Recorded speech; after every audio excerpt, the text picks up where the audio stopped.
నమస్కారం. శుభదినం కార్యక్రమానికి స్వాగతం.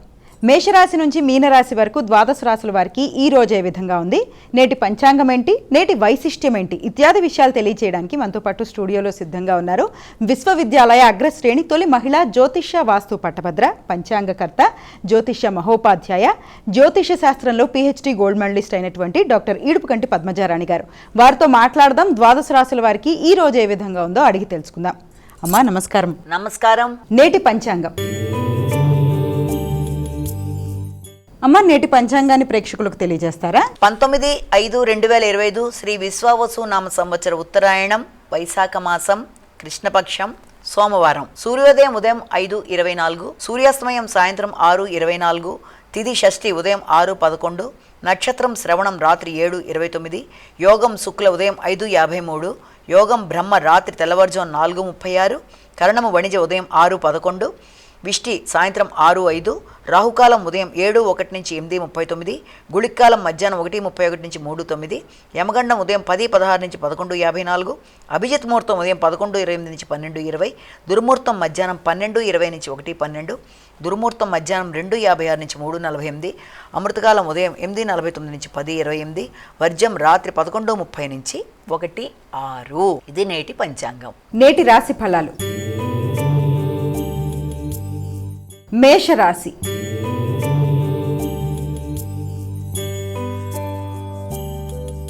అమ్మ, మేషరాశి వారికి ఎలా ఉంది ఈరోజు? మేషరాశిలోకి వచ్చిన నక్షత్రాలు అశ్విని 4 పాదాలు, భరణి 4 పాదాలు, కృత్తిక 1వ పాదం. మేషరాశి వారికి శ్రమ, బాధ్యతలు మొదలైన ఉన్నప్పటికీ కూడా గౌరవం అనేది పెరుగుతుంది. ప్రతి పనిలో కూడా మీ యొక్క గౌరవాన్ని పెంచుకునే విధంగా మీ గుర్తింపు అనేది ఒకటి లభ్యమవుతుంది. అలాగే వాహన సంబంధమైన విషయాల్లో కూడా కొన్ని కీలకమైన నిర్ణయాలు తీసుకోవడానికి ఆస్కారం అనేది మనం గమనించుకోవచ్చు. అలాగే దాంతోపాటుగా ఏదైనా వాహనాల కొనుగోలు విషయంలో కానీ, లేకపోతే ఈ యొక్క వృత్తికి సంబంధించిన ప్రయాణాలకు సంబంధించిన విషయాల్లో కానీ కొన్ని కీలకంగా ఆలోచనలు అనేవి అధికంగా చేస్తారు.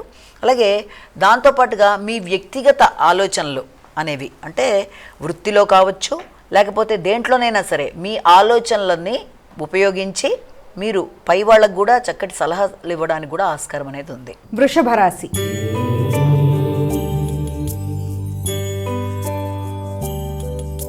అమ్మ, వృషభ రాశి వారికి ఎలా ఉంది ఈరోజు? వృషభ రాశిలోకి వచ్చిన నక్షత్రాలు తెలుసుకుందాం.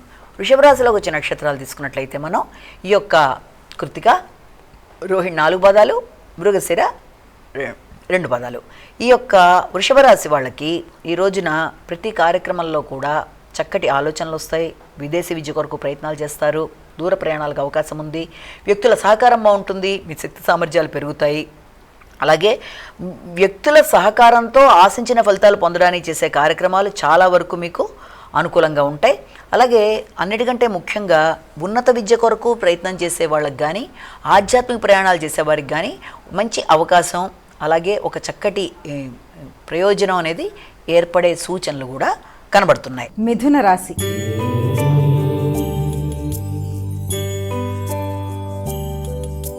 అమ్మ, మిథున రాశి వారికి ఎలా ఉంది ఈరోజు?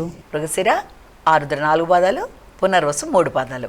ఈ యొక్క మిథున రాశి వాళ్ళకి ఈ రోజున ముఖ్యమైన కార్యక్రమాల విషయంలో తగిన విధంగా జాగ్రత్తలు తీసుకోవాలి. ప్రతి పని మీరు అనుకున్న విధంగానే వెళ్ళే అవకాశాలు అనేవి కొంతవరకు తక్కువగా ఉండడం బట్టి కొంత డిస్టర్బెన్స్ అనేది ఏర్పడుతుంది. దానివల్ల అది ఆర్థిక సంబంధమైన విషయాల్లో మీకు రావాల్సిన ధనం అందడే విషయంలో కావచ్చు, కుటుంబ సభ్యుల ఆరోగ్యానికి సంబంధించిన విషయాల్లో కావచ్చు, లేకపోతే మీ మాటల వల్ల ఏర్పడే వాతావరణం వల్ల కావచ్చు, ఇది కొంత మీకు చికాకుని సృష్టించే విధానం ఉన్నప్పటికీ కూడా దాన్ని మీరు అధిగమించే ప్రయత్నాలు చేయాలి. అలాగే ముఖ్యంగా వృత్తికి సంబంధించిన విషయాలలో ఈ యొక్క ప్రభావం, అంటే వృత్తిలో వ్యక్తులతో కొంత జాగ్రత్తలు తీసుకుంటూ ముందుకు వెళ్ళాలి. వృత్తిలో ఆకస్మికమైన వ్యక్తులతో మాట్లాడేటప్పుడు కానీ, లేకపోతే వారితో ఆర్థిక సంబంధమైన విషయాలు చర్చించేటప్పుడు కానీ కొంత తగిన విధంగా జాగ్రత్తలు తీసుకుంటూ ముందుకు వెళ్ళినట్లయితే ఏ రకమైన సమస్యలు ఏర్పడవు. కర్కాటక రాశి.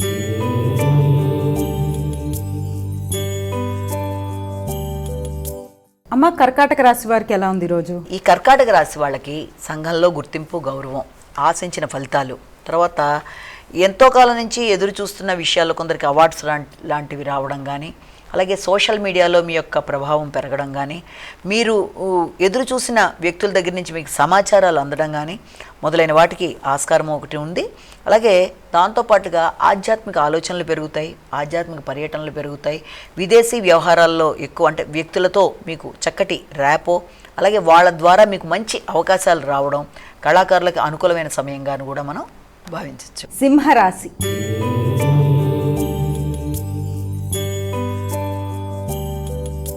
అమ్మ, సింహరాశి వారికి ఎలా ఉంది ఈరోజు? సింహరాశిలోకి వచ్చే నక్షత్రాలను కనుక మనం తీసుకున్నట్లయితే ముఖ్యంగా ఈ యొక్క మఖా పుబ్బ ఉత్తర సింహరాశి వాళ్ళకి పెట్టిన పెట్టుబడుల విషయం గురించి ఎక్కువ ఆలోచిస్తారు.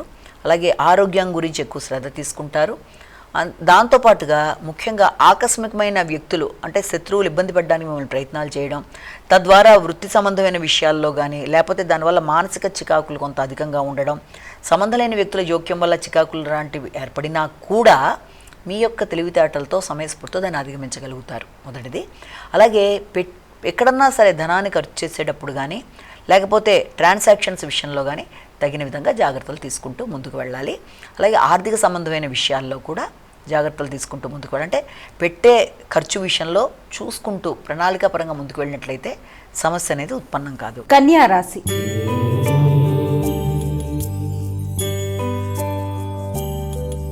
అమ్మ, కన్యా రాశి వారికి ఎలా ఉంది ఈరోజు? ఉత్తరహస్త చిత్త కన్యారాశి వాళ్ళకి ఆలోచనలు అనుకూలంగా ఉంటాయి, వ్యక్తుల సహకారం బాగుంటుంది, సంతానం యొక్క తోడ్పాటు బాగుంటుంది, ఆత్మీయుల యొక్క సహకారం, ఇష్టపడిన వ్యక్తులతో మంచి ర్యాపో అనేది ఏర్పడడం అంటే వారితో సంబంధ బాంధవ్యాలు అనుకూలంగా ఉండడం, వారి వల్ల మీకు గౌరవం గుర్తింపు లాంటివి రావడం, ఇష్టపడిన వ్యక్తులతో విభేదాలు లేకుండా అనుకూలంగా అది ముందుకు సాగే అవకాశాలు, దూర ప్రదేశాల్లో ఉండే వ్యక్తులతో మైత్రి బంధాలు బలపడడం, అలాగే వివాహార్థులకు వివాహానికి సంబంధించిన విషయాల్లో కుటుంబంలో దానికి సంబంధించిన విషయాల్లో చర్చలు సాగడం మొదలైన వాటికి అనుకూలమైన సమయంగా ఉంది. తులారాశి.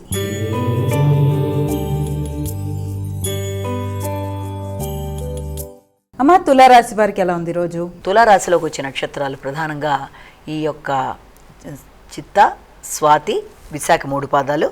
తులారాశి వాళ్ళకి ఈ రోజున కుటుంబం విషయంలో కానీ గృహ వాతావరణాన్ని గురించి కానీ ఎక్కువ ఆలోచనలు చేస్తారు. అంటే ముఖ్యంగా గృహంలో ఏదైనా కొత్త మార్పులు చేయడానికి స్థిరాస్తులకు సంబంధించిన విషయాలు మొదలైన వాటి గురించి ఎక్కువ ఫోకస్ చేస్తారు. గృహ వాతావరణమైనా ఆఫీస్ వాతావరణమైనా మొదలైన వాటి విషయంలో మీరు ఉండే ప్రదేశం మీద ఎక్కువ దృష్టి సారించడం, దాన్ని చక్కగా మలచడానికి ప్రయత్నాలు, స్థిరాస్తుల విషయంలో ఎక్కువ ఫోకస్ చేయడం, దాని కొరకు లోన్లు మొదలైన వాటి మీద ఎక్కువ శ్రద్ధ తీసుకోవడం, ఆ విషయంలో ఉన్నత స్థాయి వ్యక్తుల్ని సంప్రదించి కొన్ని కీలక నిర్ణయాలు తీసుకోవడం మొదలైన దానికి ఆస్కారం ఉంది. వృశ్చిక రాశి.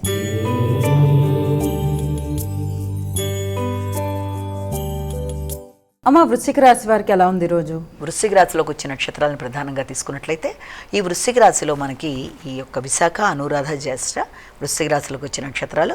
ఈ వృశ్చిక రాశి వాళ్ళకి వ్యక్తుల సహకారం బాగుంటుంది, తోడ్పాటు బాగుంటుంది, నిర్ణయ సామర్థ్యం బాగుంటుంది, వ్యక్తుల సహకారం బాగుంటుంది, దగ్గర ప్రయాణాలకు అనుకూలంగా ఉంటుంది, ఆలోచనలు చాలా వరకు మీరు అనుకున్న విధంగా చేసుకోవడానికి ప్రణాళికలు ఏర్పరచుకుంటారు. కమ్యూనికేషన్ విషయంలో కూడా తగిన విధంగా జాగ్రత్తలు తీసుకుంటూ ముందుకు పెడతారు. సంతానం విషయంలో వారి ఖర్చుల విషయం కావచ్చు, వారి కొరకు చేసే ప్రతి విషయంలోనూ ఈ రోజున ఎక్కువ ఫోకస్ చేసుకుంటూ ముందుకు పెడతారు. వారికి విదేశీ అవకాశాలకి, విదేశాల్లో ఉండే సంతానంతో చర్చలు జరపడానికి, వారి సహకారంతో నూతన ఆలోచనలు చేయడానికి అనుకూలమైన సమయంగా భావించవచ్చు. ధనస్సు రాశి.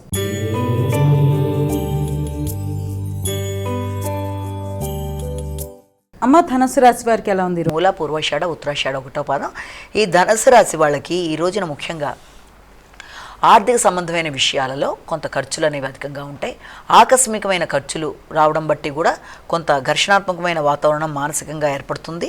అలాగే దాంతోపాటుగా ఆ పెట్టే ఖర్చులు కూడా వీలైనంత వరకు స్థిరాస్తుల వైపు మళ్లించడానికి కూడా మీరు ప్రయత్నాలు అధికంగా చేస్తారు.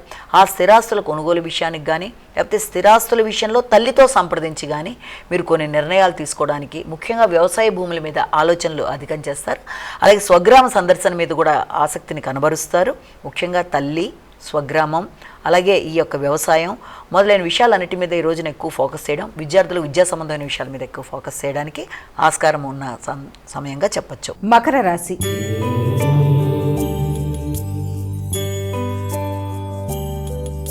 అమ్మ మకర రాశి వారికి ఎలా ఉంది ఈరోజు? మకర రాశిలోకి వచ్చే నక్షత్రాలను కనుక మనం తీసుకున్నట్లయితే ప్రధానంగా ఈ యొక్క ఉత్తరాషాఢ, శ్రవణం, ధనిష్ట ఈ మకర రాశి వాళ్ళకి ఈ రోజున మీ మీద మీకు నమ్మకం, సామర్థ్యం, శక్తి సామర్థ్యాలు, నూతన ఆలోచనలు, భాగస్వామితో అనుకూలతలు, వారితో కలిపి నిర్ణయాలు, వారితో కలిపి నూతన ప్రదేశాలను సందర్శించే ఆలోచనలు, ఆధ్యాత్మిక పర్యటనలు మొదలైన వాటికి ఈ రోజున శ్రీకారం చుడతారు. వ్యక్తుల సహకారం బాగుంటుంది, తోడ్పాటు బాగుంటుంది, ఆలోచనలు బాగుంటాయి, ఇద్దరు ఒక మాట మీద కొన్ని నిర్ణయాలు తీసుకుంటారు, కమ్యూనికేషన్ బాగుంటుంది, పరాక్రమం బాగుంటుంది, విదేశీ పర్యటనల కోసం కూడా ఆలోచనలు చేస్తారు. కుంభరాశి.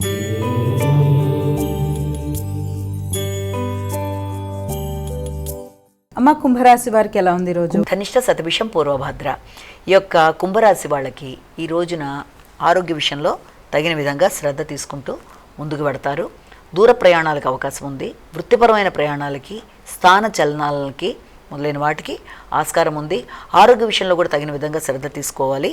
ముఖ్యంగా సమయానికి ఆహారం తీసుకోవడం, నిద్ర, విశ్రాంతి విషయంలో కూడా రోగనిరోధక శక్తిని పెంచుకునే విధంగా ప్రయత్నాలు చేయాలి. అలాగే ముఖ్యంగా ఈ యొక్క శత్రువులు అంటే ఏదన్నా మీరు పోటీ పరీక్షల విషయంలో విజయాన్ని సాధించే నేపథ్యంలో కానీ, అలాగే రుణాలు ఏదైనా చెల్లించే విషయంలో కానీ తగిన విధంగా జాగ్రత్తలు తీసుకుంటూ అనవసరమైన ఖర్చు కాకుండా జాగ్రత్తలు తీసుకుంటూ వృధా ఖర్చులకి దూరంగా ఉంటూ ముందుకు వెళ్ళాలి. మీనరాశి.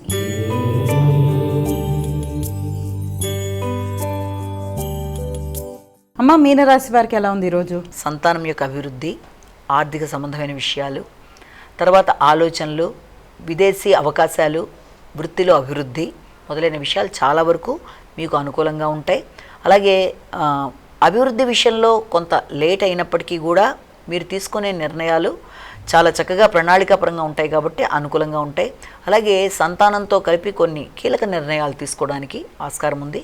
ముఖ్యంగా ఏదన్నా గృహ వాహనాలకు సంబంధించిన విషయాలు, స్థిరాస్తులకు సంబంధించిన విషయాలు మొదలైన వాట్లల్లో తోబుట్టువులతో సంప్రదించడానికి, ఆలోచించడానికి ఆస్కారం అనేది అధికంగా ఉంది. అమ్మ ద్వాదశ రాశుల వారు వారికి వారే సులభతరంగా చేసుకోగలిగే ఒక పరిహారాన్ని తెలియజేస్తారా? ద్వాదశ రాశుల వారికి పరిహారం 12 రాశుల వారికి, ముఖ్యంగా మేషరాశి నుంచి మీనరాశి వరకు 12 రాశుల వారికి కూడా పరిహారాన్ని చూసినట్లయితే ఈ రోజున 12 రాశుల వారికి కూడా తప్పనిసరిగా శివాలయ సందర్శన, అలాగే శివుడికి సంబంధించిన శ్లోకాలు కానీ అష్టోత్తరాలు కానీ ఏది మీకు వీలైతే దానికి సంబంధించినవి చేసుకోవడం, లేకపోతే వినడం, శివాలయాన్ని వెళ్ళడం, అవకాశం ఉన్నట్లయితే ఏదన్నా అక్కడ పూజా విధానాల్లో పాల్గొనడం, ఇవన్నీ కూడా చాలా వరకు మంచి ఫలితాలు ఇస్తాయి. ఒకవేళ దానికి అవకాశం లేకపోతే మీ ఇష్టదేవతా ప్రార్థనతో కూడా మీరు రోజుని ప్రారంభించి ఇష్టదేవత కార్యక్రమాలు చేసుకున్నా కూడా అది కూడా చాలా మంచి ఫలితాన్నే ఇస్తుంది. అలాగే ఇప్పుడు దాకా మనం చెప్పుకున్న రాశి ఫలితాలన్నీ కూడా ప్రధానంగా గోచార ఫలితాలు కనుక ఇవన్నీ గోచార ఫలితాల్లో ఏర్పడుతున్న స్వల్ప ఇబ్బందులు ఏదన్నా ఉన్నా వాటికి సంబంధించి ఈ చిన్న చిన్న పరిహారాలు ఎప్పటికప్పుడు చేసుకుంటూ, అంటే ఇష్టదేవతా ప్రార్థన కానీ, లేకపోతే ఆ రోజు చెప్పిన శ్లోకాలు వినడం, లేకపోతే చేసుకోవడం, లేకపోతే దేవాలయ సందర్శన చేయడం, ఏది వీలైతే అది, పోనీ ఏది కుదరకపోతే ఇష్టమైన దేవతను ప్రార్థించుకోవడం మొదలైనవి చేసుకోవడం చాలా చక్కగా స్వల్ప సమస్యల్ని అధిగమించడానికి చాలా వరకు ఆస్కారం ఉంటుంది. ముఖ్యంగా ఎప్పుడూ కూడా ఏ సమస్యకైనా సరే ప్రధానంగా మన జన్మకుండల్ని కూడా చూసుకుంటూ దాని ప్రకారం ముందుకెళ్ళాలి. కాబట్టి ఎప్పుడన్నా చెప్పిన ఏ రాశి ఫలితాలైనా సరే ప్రతి వ్యక్తి ఒక వ్యక్తినే ఉద్దేశించి చెప్పం కనుక అందరికీ వర్తించేట్టుగా కామన్గా చెప్పేది కనుక ఒకళ్ళకే వర్తించదు కనుక ఏ వ్యక్తి అయినా సరే అది చూసుకునేటప్పుడు తమ తమ వ్యక్తిగత జాతకంతో కలిపి గోచార ఫలితాలు చూసుకోవాలి. చూసుకుంటున్నప్పుడు నడిచే దశల అంతర్దశల్లో ఏర్పడుతున్న ఇబ్బందులు ఏదైనా ఉంటే దానికి తగిన పరిహారాలు పాటించుకుంటూ ఎలాగో పెడతారు. ఈ గోచార రీత్యా ఎదురవుతున్న సమస్యలకి మాత్రం స్వల్ప సమస్యలకి ఈ చిన్న చిన్న పరిహారాల ద్వారా చేసుకోవడం వల్ల మీకు మానసిక శాంతి, ఇబ్బంది లేకుండా అన్ని రకాలుగా ముందుకెళ్ళడానికి అవకాశం ఉంటుందన్న విషయాన్ని మనం ఇక్కడ గ్రహించుకోవాలి. నేటి వైశిష్యంలో భాగంగా ఈ రోజున మనం ఒక చక్కటి దేవాలయం గురించి మాట్లాడుకుందాం. అది ఎక్కడుందంటే మహారాష్ట్రలోనే ఉంది, విరార్ దగ్గర జీవధాని మాతా దేవాలయం. అది కొండ మీద ఉంటుంది. మామూలు దానికన్నా కూడా 1375 మెట్లు దాకా ఉంటాయి. అంటే అక్కడ దాకా మనం కాలా వెళ్ళలేం కాబట్టి మొన్నటి దాకా రోప్వే ఉండేది ఒకప్పుడు దాకా. తర్వాత దాన్ని మళ్ళీ ఇది చేసి చిన్న చిన్న యొక్క ట్రైన్స్ టైపులో తయారు చేశారు. అది ఒక 2 బోగీల కంటే ఉండదు. అది ఎలాగ వెళుతుంది పైకి 5 to 10 minutesలో వెళ్ళిపోయి మళ్ళీ అక్కడి నుంచి వచ్చేయచ్చు. జీవదాని టెంపుల్ యొక్క విశిష్టతను ఏంటి అంటే, జీవదాని మాతా దేవాలయం అన్నది ఏంటంటే అమ్మవారికి సంబంధించిన దేవాలయం. అక్కడ మనం చూస్తే ఒకానొక శక్తిపీఠం మనకి లోనోవాల దగ్గర కూడా ఒకటి ఉంది. అక్కడ ఏంటంటే మాహూర్గఢ్ దగ్గర రేణుకాదేవి, ఏకవీరాదేవి టెంపుల్ అని చెప్పి ఒకటి ఉంటుంది. అక్కడ దానికి సంబంధించినట్టుగానే ఇక్కడ ఈ దేవాలయంలో కూడా జీవధార మాత అంటే ఏంటంటే, మనిషికి జీవధార లాంటిదే సంపద, అంటే జీవితమే అనేది ఒక సంపదలాగా భావించి దాని యొక్క ఇదేంటి, ఆ సంపద ఏంటి, జీవితానికి సంబంధించిన ఆ యొక్క సంపద అంటే ఏంటంటే మోక్షం అనమాట. దానికి సంబంధించిన విధానంగా అమ్మవారిని అక్కడ చాలా ఇదిగా కొలుస్తారు. కొండ మీద ఉండడం జరుగుతుంది.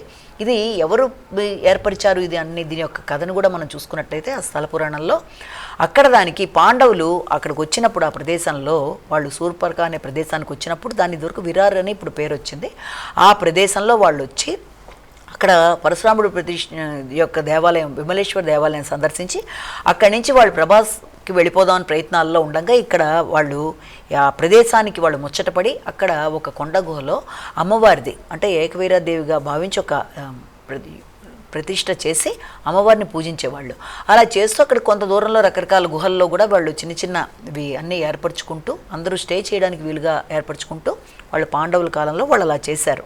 ఆ యొక్క అందరూ కూడాను ఆ చేసినప్పుడు దాన్ని పాండవ డోంగ్రి అంటారు. ఆ యొక్క గుహల్లో చిన్న చిన్న వాటిల్లో అక్కడ ఆ రకంగా ఉండడం, అలాగే అక్కడికి వెళ్ళిన యోగులందరూ కూడా అక్కడ ఉండి అమ్మవారిని దర్శించుకోవడం, ఈ జీవధార దేవిగా అమ్మవారిని వాళ్ళు ప్రతిక్షేపించి అమ్మవారికి ఏకవీరాదేవికి ప్రార్థనలు చేయడం అన్నీ కూడా ఈ యొక్క పాండవుల కాలంలో జరగడం. తర్వాత కాలక్రమేణా ఈ కలియుగం వచ్చేసిన తర్వాత అది కొంత మరుగున పడడం, అక్కడ ఆ దేవాలయానికి వెళ్ళే వాళ్ళు తక్కువ అవ్వడం, ఇలాంటివి అయినప్పుడు అక్కడ ఆ ప్రదేశానికి అక్కడ పశువులు కాసుకునే వ్యక్తి ఉన్న సందర్భంలో ఆ ప్రదేశానికి జగద్గురు ఆదిశంకరాచార్యులు వారు వెళ్ళినట్టుగాను ఆయన దగ్గర ఈ వ్యక్తి నాకు ఇష్టమైన కులదేవ అమ్మవారిని చూడాలనుకుంటున్నాను అన్నప్పుడు ఆయన తప్పకుండా నువ్వు ఇక్కడ ఉండే గోమాతని నువ్వు పూజ చేసుకుంటుంటే అమ్మవారి యొక్క దర్శనం అవుతుందని చెప్పినట్టుగా అమ్మవారి యొక్క దర్శనం కోసం అతను చేయగా అతను పశువులు కాసుకుంటూ ఆయన చెప్పిన విధానంగా ముందుకు వెళుతున్నప్పుడు అనుకోకుండా అతని దగ్గర ఉండే ఒక ఆవుకి సంబంధించి ఆవు ముందుకి వెళుతున్నప్పుడు ఆవుకి సంబంధించిన యజమాని ఎవరో అతనికి అర్థం కాక ఆవుని ఫాలో అవుతూ అతను వెళ్ళినప్పుడు అక్కడ పైన ఒక సుందరమైన స్త్రీ కనబడినప్పుడు అతనికి గుర్తొస్తుందన్నమాట, నాకు జీవధార మాత అయి ఉండొచ్చు అని చెప్పి అతను అనుకుని, అమ్మ ఇప్పటిదాకా మీ ఆవుని నేను చూశాను కదా, నాకు దానికి సంబంధించిన దానికి మీరు బెత్తం అంటే ధనం ఇవ్వాలి అన్నట్టుగా అడిగినట్టుగాను దానికి అమ్మవారు ఇవ్వడానికి ప్రయత్నం చేసినప్పుడు నాకు మీరు ఇచ్చే ధనం రూపంలో కాకుండా అంటే అది టచ్ చేసే స్పర్శ రూపంలో కానీ తర్వాత పదాల రూపంలో కానీ వాసన రూపంలో కానీ అంటే ఏ రకంగా ఇది చేసినా అది పాడవని విధానంగా నాకు కావాలి అంటే, ఇదేంటి ఇంత చక్కగా మాట్లాడుతున్నావు నువ్వు ఎవరు ఏంటి బాబు ఇలాగా ఇంత వర్ణాశ్రమ ధర్మాల్లా మాట్లాడుతున్నావు అని అంటే, నాకు ఇదంతా కూడా నేర్పించింది ఈయన అన్నట్టుగా శంకరాచార్యులు గారి గురించి చెప్పినప్పుడు, తప్పకుండా ఇప్పుడు నువ్వు చూసిన ఈ ఆవు ఇది కామధేనువు, మామూలు ఆవు కాదు, ఇది నీ పూర్వీకుల్ని కూడా వైతరిణి నదిని దాటించి చక్కగా పైకి స్వర్గానికి పంపించింది. నువ్వు అడుగుతున్నది ఏంటి అంటే అలా దేనికి అంటనిది అంటే నువ్వు అడుగుతున్నది మోక్షం గురించి అడుగుతున్నావు, సరే నీకు మోక్షాన్ని ఇచ్చానని చెప్పి అమ్మవారు అన్నట్టుగాను అప్పుడు ఆ ఆవు 2 పాదాలు యొక్క కొండ మీద మరి 2 పాదాలు స్వర్గలోకంలో పెడితే దాని మించి ఆయన వెళ్ళినట్టుగా అంటే ఇప్పటికీ ఆవు యొక్క పాదముద్రలు ఉన్నట్టుగా చెప్తారు.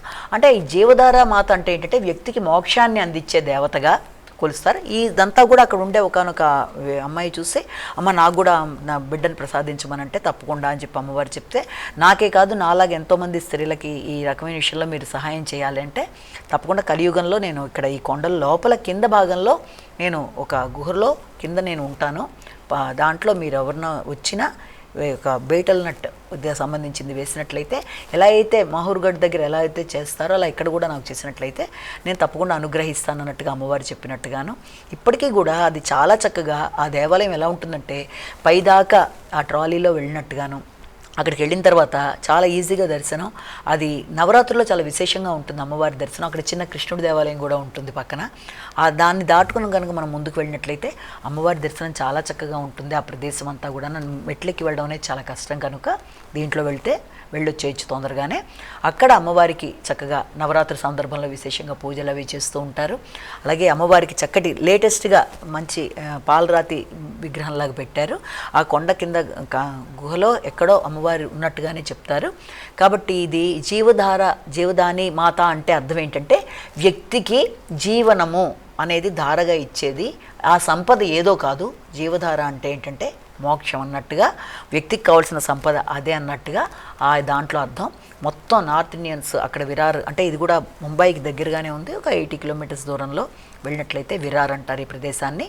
అక్కడ విరార్ అన్న మాట కూడా విరా ఆర్ ఏక వీరాదేవ్ అనే పేరు నుంచి వచ్చిందన్నట్టుగా కూడా చెప్తారు. చాలా విశేషమైన దేవాలయం ఇది, చాలా చక్కగా ఉంటుంది. తప్పనిసరిగా అమ్మవారి ఆశీస్సులు అందరి మీద ఉండాలని కోరుకుంటూ నమస్కారం. ఇది ఈనాటి మన శుభదినం కార్యక్రమం. మరో కార్యక్రమంతో మళ్ళీ కలుసుకుందాం. అంతవరకు సెలవు. నమస్కారం.